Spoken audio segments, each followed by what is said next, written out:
Drink Georgetown Tavern Beer, your new locally brewed domestic-style lager. 4.2% alcohol. Cheap, good, local. And big thanks to Georgetown Brewery. They bring you Rob Staton every single week. Now, Rob, we're going to workshop this. Jim Moore gave me the thumbs up on this one. In the Bloody Trenches with Rob Staton. Brought to you by Georgetown Brewery, makers of Manny's Pale Ale, Bodhisattva, Rogers Pilsner, and, of course, Georgetown's Tavern Beer. Tasting room and beer garden open daily, 10 a.m. to 8 p.m. Visit georgetownbeer.com. Of course, you can follow Rob there on social media at Rob Staton. Check out his YouTube page as well, at Rob Staton Football there on YouTube, and SeahawksDraftBlog.com. Do we like the title? Yeah, well, anything that's got trenches involved is down. I'm down with that. And bloody is one of my favorite words to use emphasis over here. So hopefully the Seahawks will be bloody brilliant rather than bloody awful this weekend. So it's okay to use bloody, because I know we can't use the other one. That you always cringe when I use the other one.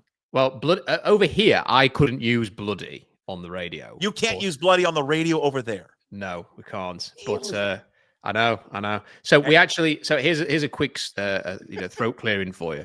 So we actually had somebody ring our phone in on the radio for the BBC, and they said that their team had were bloody brilliant, and somebody wrote a written complaint that I hadn't apologized for the use of the word bloody on air immediately, and we had to address that.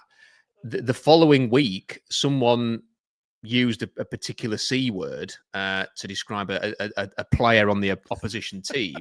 I did apologize for that. Nobody complained at all. In fact, people still send me that clip years and years later because they found it so funny. So we actually had a complaint for bloody and not for see you next Tuesday. And you can't say bloke, right?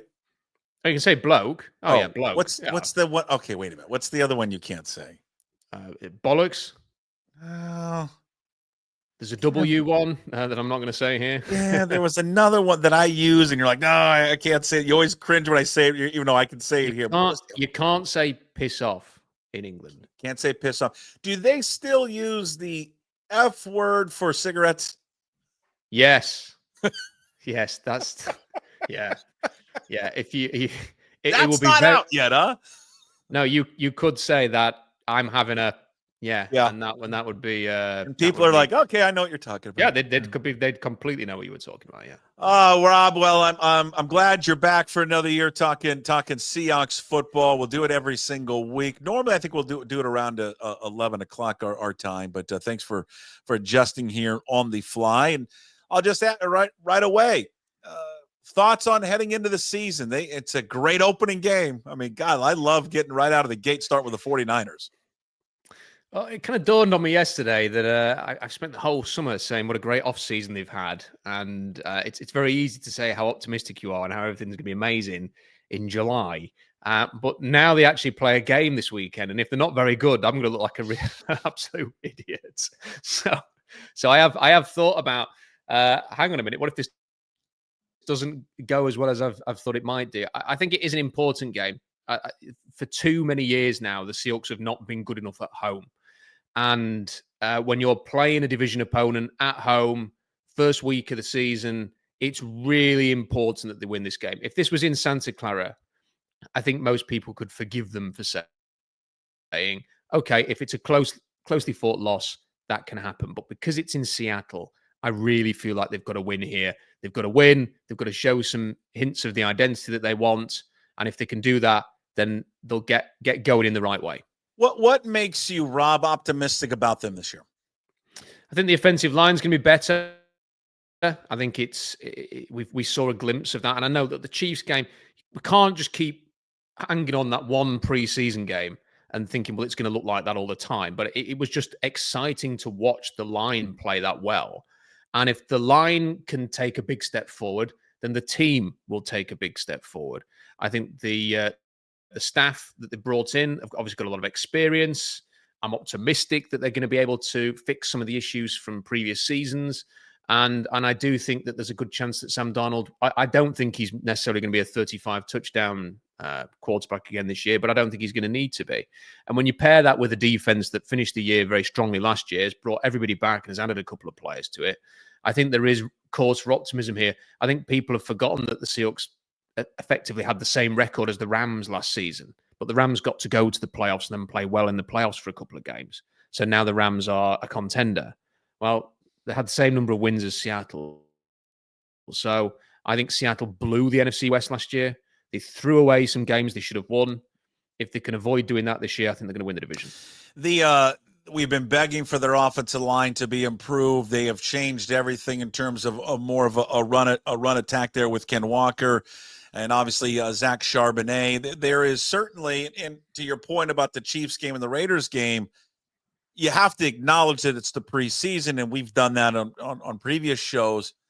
There just was a different feel and different look, though, to how they played. That I think makes Seahawks fans excited because it is a throwback to, I think, how football was played. There was a physicality to the way they performed against the Raiders and the Chiefs that I think, it resonates through that entire team, that entire roster.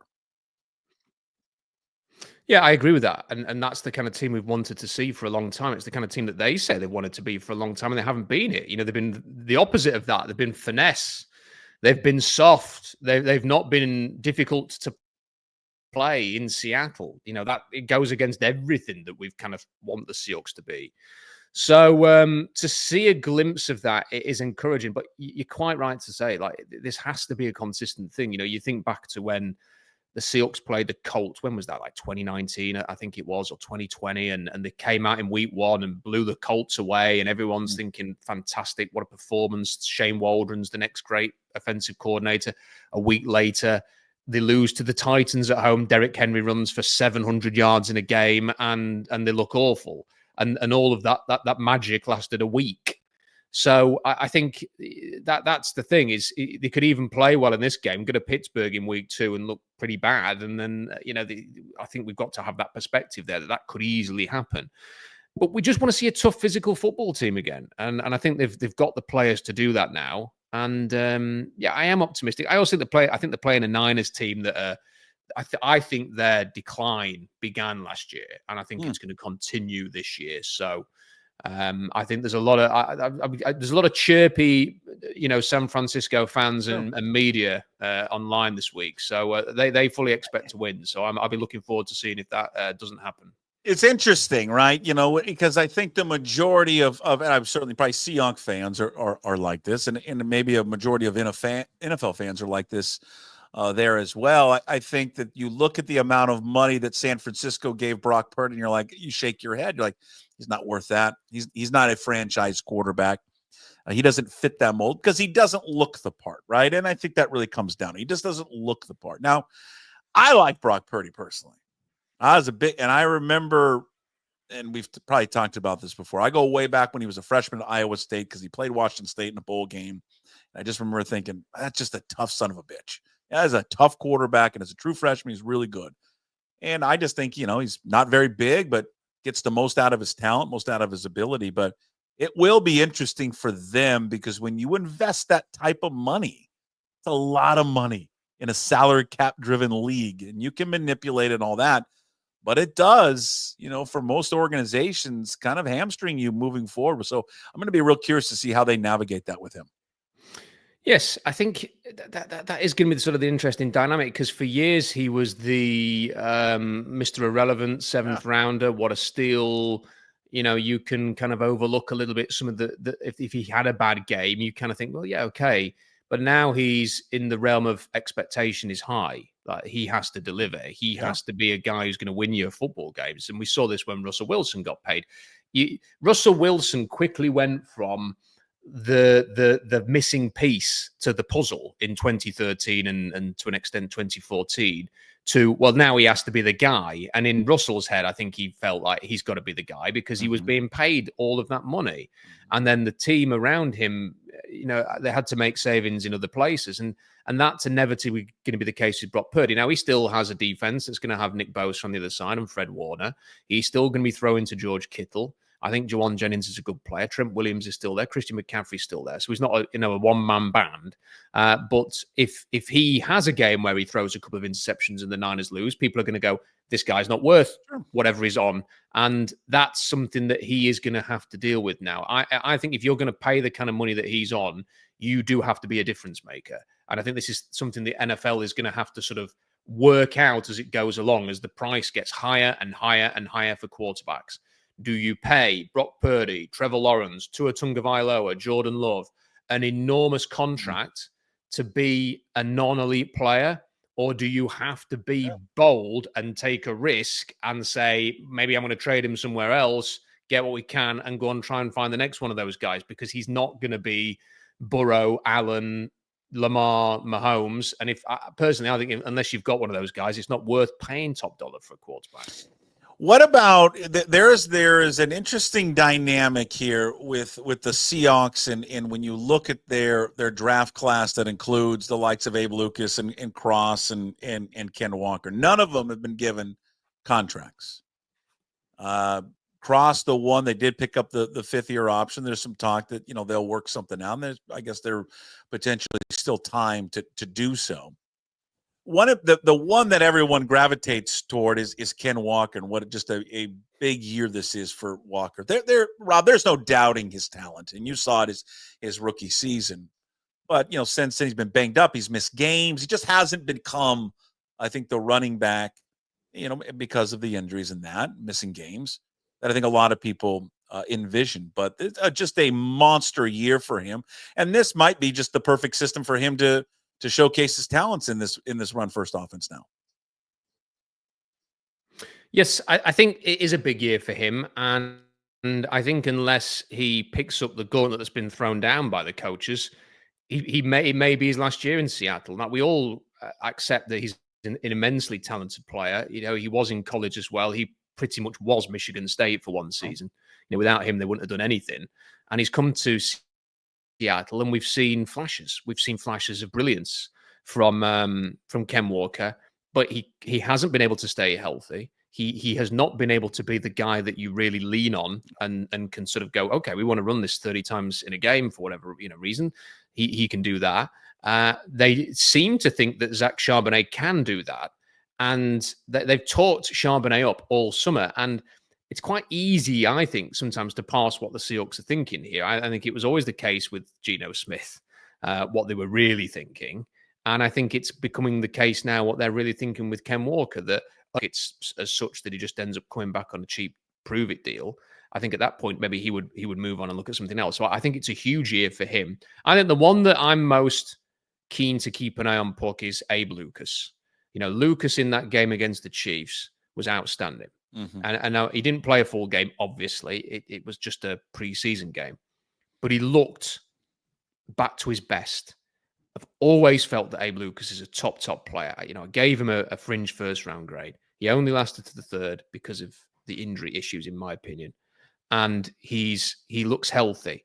If he can stay healthy now, they've got to tie him up, because he has got the potential to be one of the best right tackles in the league. And now that Lane Johnson's about 45 years old, there's an opening there with Penei Sewell to be amongst the top 2 or 3 in the league. Lucas can go and do that. So hopefully he stays healthy, because I think if he does, he may be the one who is knocking on the door for that contract extension. Hey, are we all, and I agree with all of it, and of course he went to one of the finest schools in America, of course, Washington State University, go Cougs. Are we convinced? There's been a lot of hype, and I'm not dispelling the hype at all. But I'm cautiously optimistic about this defense, because a lot of people saying, "Oh, this is a top 10, top 5 defense in the NFL." There's the difference between potential and reality, right? With it, where do you stand with this defense and where it's at right now on paper, and of course what we've seen in the preseason leading into the year? Well, I think when you look at last season, when the way they ended the season as if they had one of the best defenses in the NFL. I think the unit was a top 5-6 unit in the league by the end of the year. Leonard Williams was a legit game wrecker. Like, he was making plays every week, from pick sixes and from nearly his own goal line to sacks and pressures and everything in between. I think having a player like that, if he can pick up where he left off, then that is a thing that a top defense needs.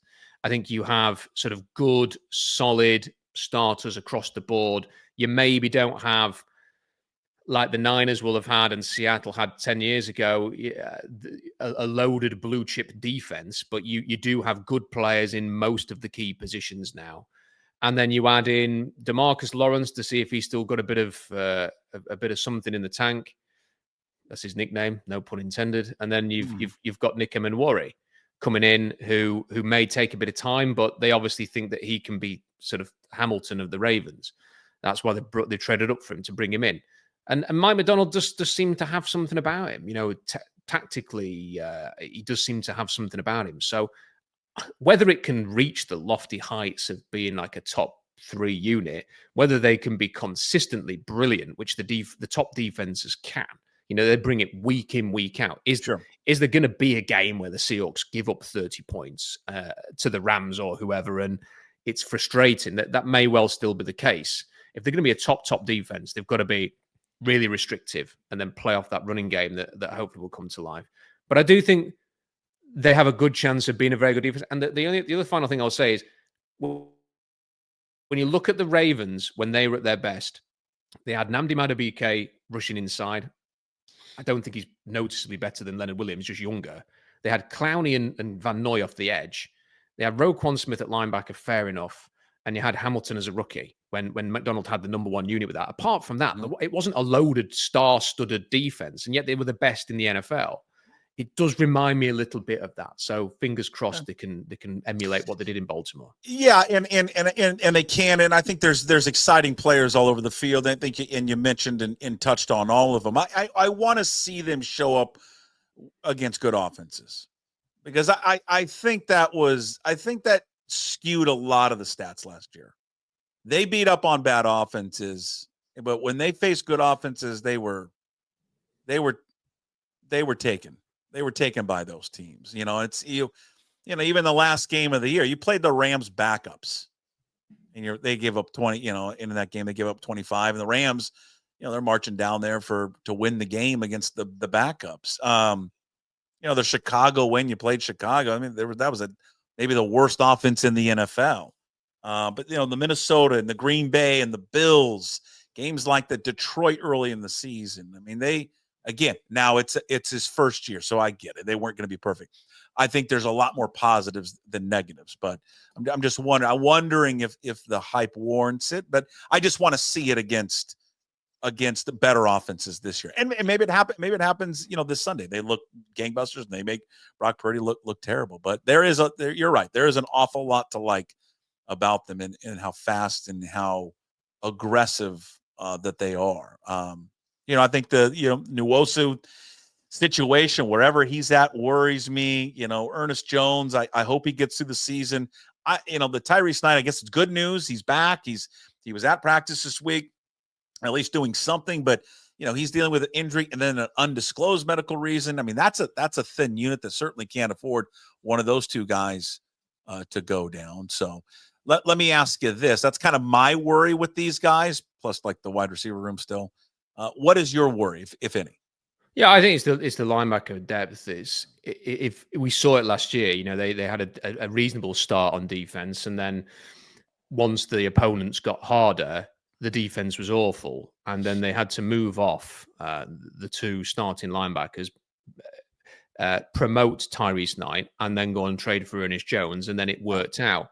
If you take Ernest Jones off the field, is it going to go back to, oh no, this doesn't work anymore? They don't have any depth there. Like there isn't. So I think that's the main concern for me, because Jones has had a surgery this year. Tyrese Knight's had a very weird sort of training camp. Very secretive. Yes, that's what worries me a little bit. Like what's going on here? Like if he just got he has a sore ankle or something, you can kind of go, okay, well if he just rests it, maybe he'll be okay. Or if it was something just minor, a minor tweak or a twinge with a muscle, that's fine. But it was like every week it was like, hey, we're not going to talk about this. We're going to sort of cloak everything in secrecy, and then you just wonder what's going on there. I think to the point you made is a very good one about they've got to beat somebody good. And the game that sort of springs to mind when you were speaking there is that Commanders game. You know, you're going to play Jaden Daniels, Debo's over there now. They've got Terry McLaurin back in with a new contract. That's the kind of explosive offense. You know, look what the Commanders did to Detroit in the playoffs last year. You know, they completely dumped Detroit out when everybody was thinking maybe this was Detroit's year.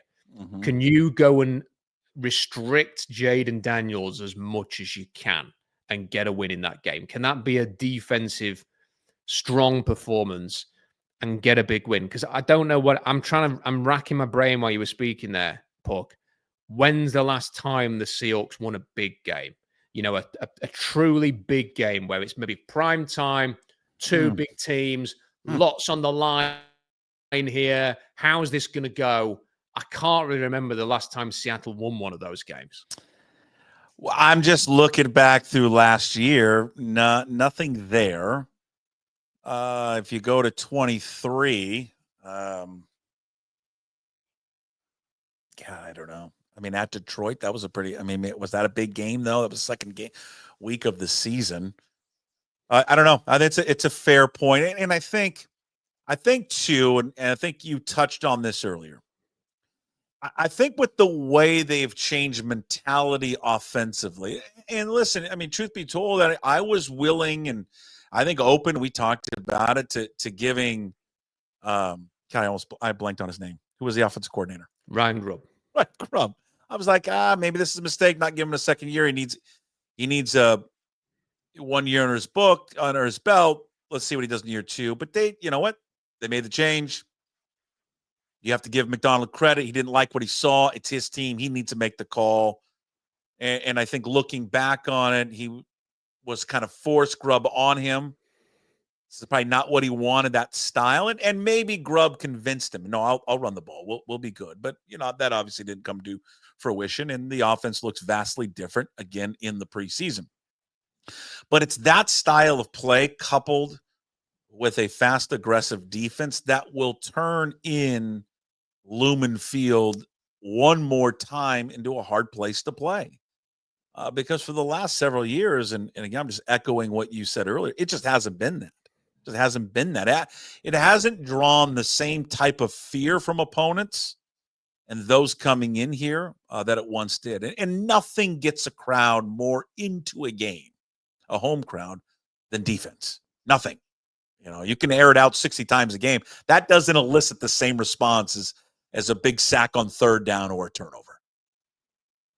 Yeah, without a doubt. And you know, it's just felt fundamentally a little bit broken at home. You know, there's been a whole bunch of things, the style of play, like I say, the defense not being able to run the ball, too many road fans in the stadium, just feeling like the Seahawks star was waning a little bit, and maybe last year you give them a mulligan because it's a totally new coaching staff, but now I think it's time. You know, if the Seahawks are going to be a serious contender again in the future, that has to be a difficult place to go, and it should be a difficult place to go.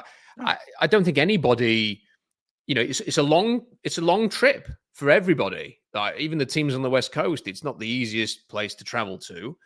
That should be a thing that's in the players' minds.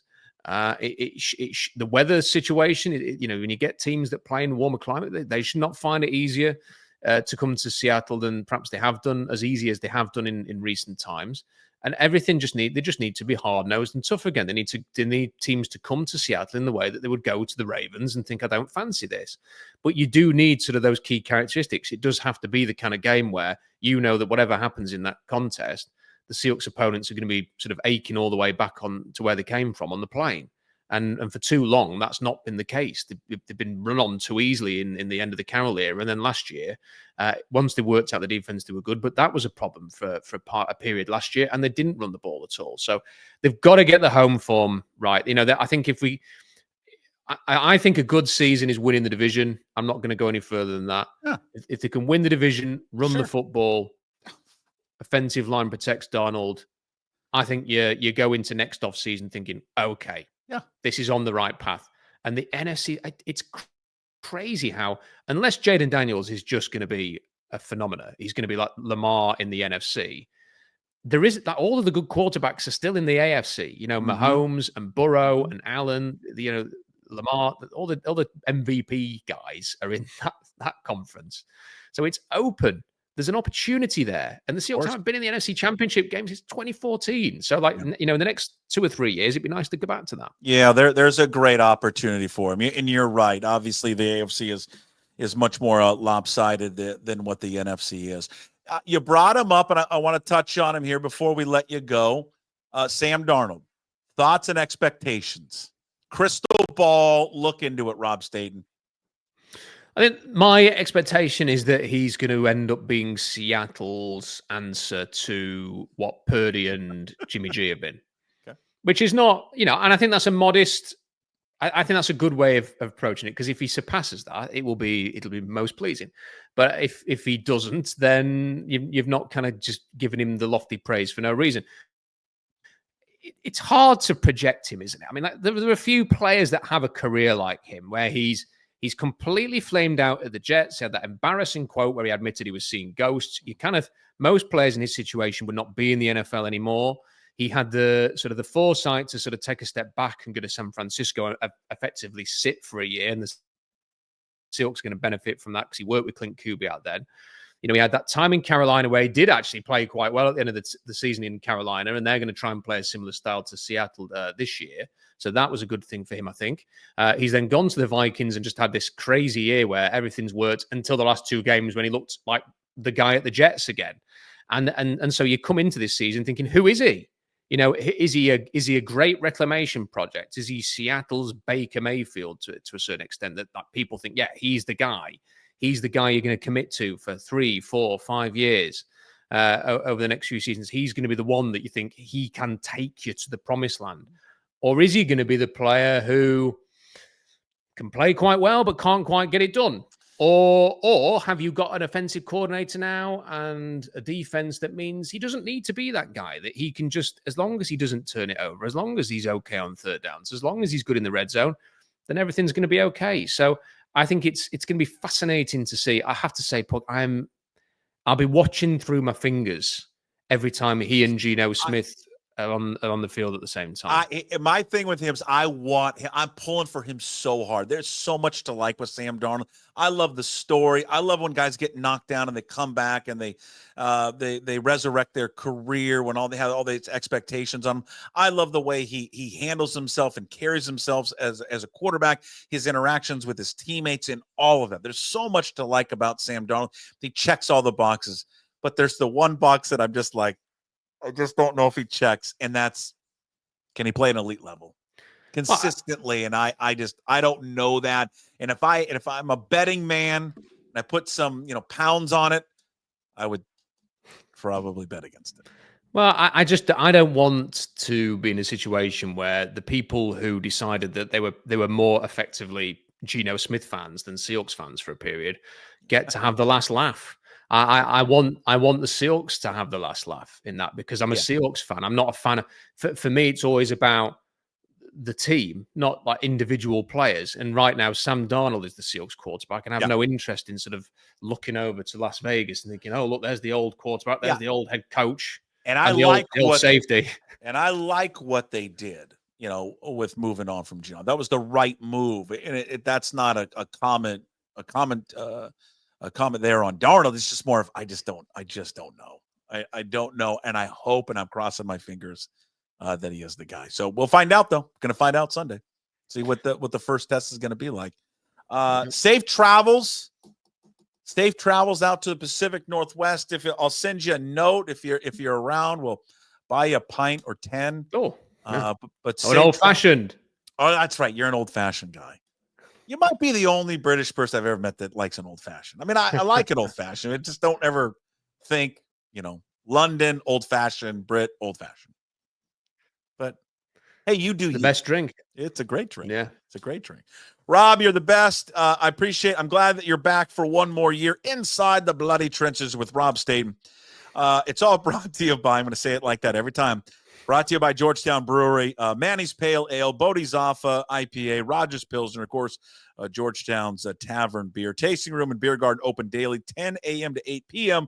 Visit them at georgetownbeer.com. And again, follow Rob on social media at Rob Staton. Check out his YouTube page, Rob Staton Football, there as well. It puts up a lot of great content every single week. All right. I'll say it again. Safe travels. Go Seahawks, and we'll talk next week. Thanks, Rob. See you next week.